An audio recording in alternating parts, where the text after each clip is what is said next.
काम अंतिम टप्प्यातलं करताय? काम झालंय, बरंचसं पूर्ण झालेलं आहे. थोडंसं राहिलं आहे म्हणजे मूर्तीचे जे दागिने आहेत त्याला कलर काम किंवा फेटे लावणे, रेखण्या आहेत, ते एक किरकोळ काम आहे. आता ते 1-2 दिवसात वगैरे पूर्ण होईल. यंदा लोकांची मागणी कशी होती आणि कोणत्या स्वरूपाच्या मूर्त्यांची उंची मागणी होती? एक 3.5-4 फुटापर्यंत आहेत आपल्याकडे. आणि शक्यतो त्यांची रिक्वायरमेंट असते की फोटोज वगैरे देतात, तर त्यानुसार करून देतो.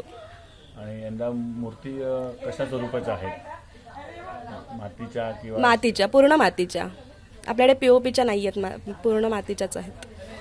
आणि हे तुम्ही किती वर्ष तरी करताय? म्हणजे कामाला सुरुवात आधीपासून करता आणि आता शेवटच्या 2-4 दिवस राहिले? 1-2 महिने झाले, जूनपासून वगैरे चालू आहे. एबीपी माझा, उघडा डोळे बघा नीट.